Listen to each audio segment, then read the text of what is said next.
This is Tom Dillon, the Lifetime Liberal. Today is Monday, November 17th, 2025. The title of this rant is Marjorie Taylor Greene and Popo. Who knew? Who knew? Wow. So recently, Marjorie Taylor Greene has said a few things very striking for her and her unapologetic conservatism.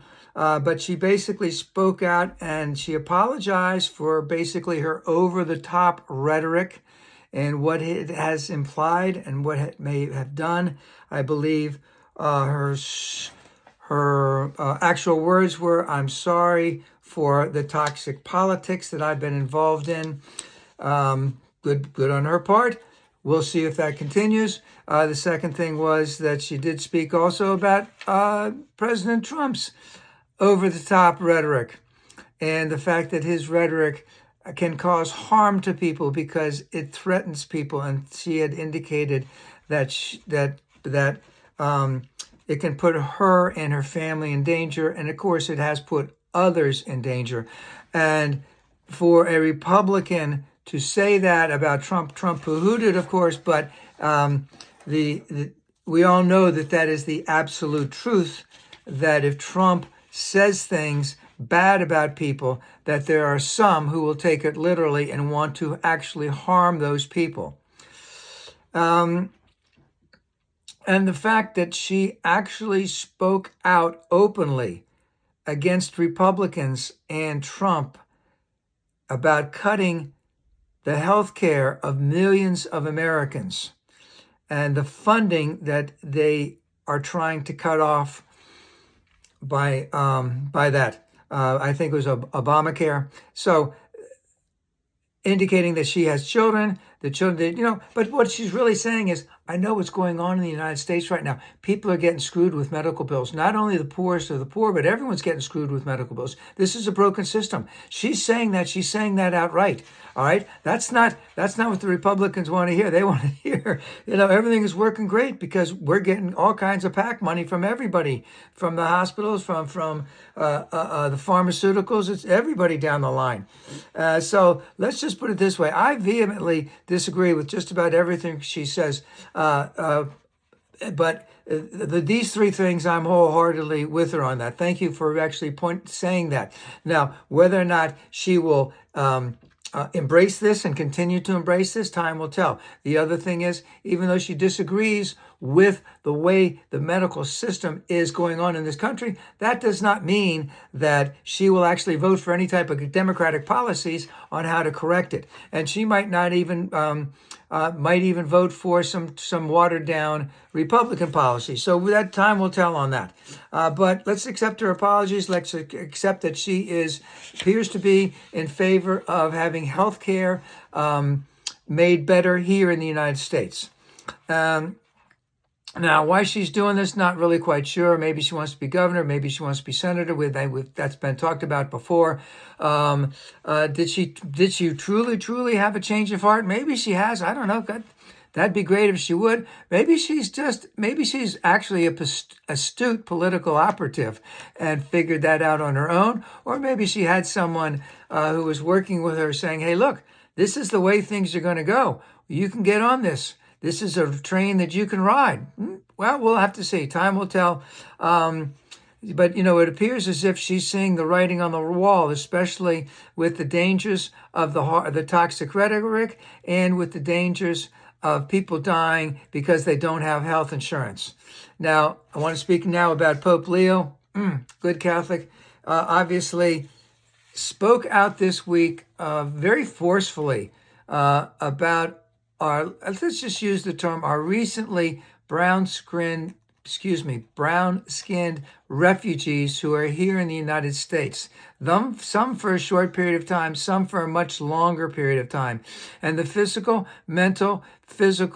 anguish, pain that this administration has thrust upon them, taking mothers from their children, locking people up in jail with totally inadequate sanitation,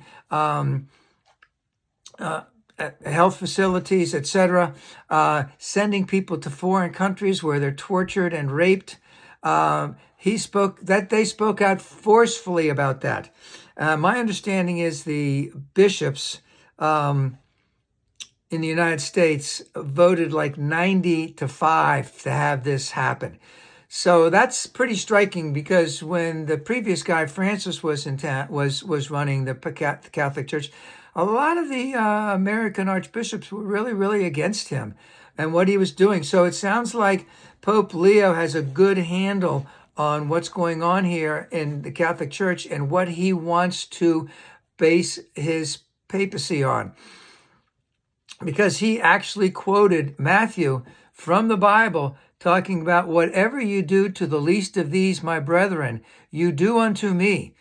Clearly indicating to the Trump administration that they don't like any of the things that is going on with all of that. And let's just remember that these terrible things that the Trump administration is doing is not just Trump. It's the Border Patrol, it's ICE, it's Stephen Miller, and all the other sycophants who are riding this train because they're getting something out of it.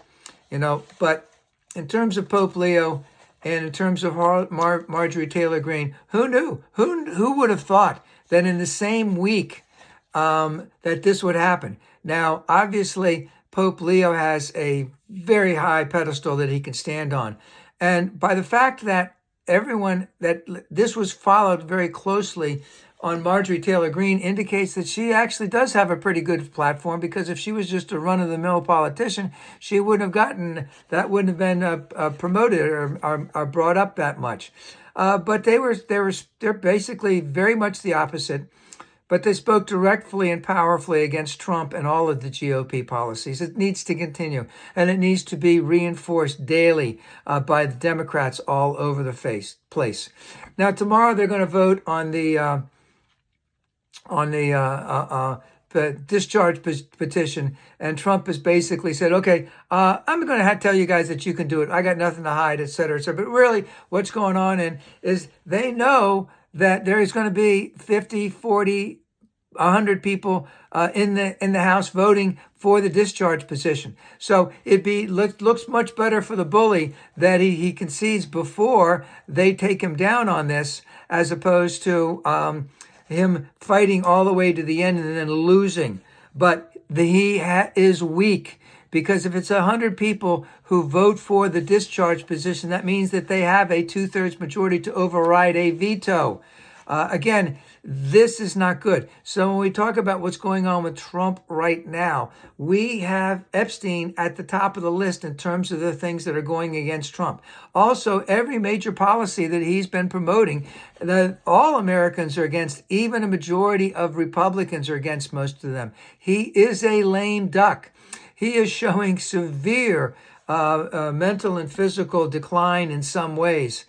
But again, let's just admit, he is still a very, very powerful person. But once you stand up to the bully, the first time you stand up to the bully, and I have to also comment Representative Massey on this, because he stood up to the bully. He could have kowtowed. But once you stand up to the bully one time, two times, then it's easier every time around. So this is a big, big thing that the Republicans are doing when they vote on this tomorrow. The tide is turning. Again, he is still a very powerful and will do everything he can to change the direction, to misdirect, all right, to lie and to abuse.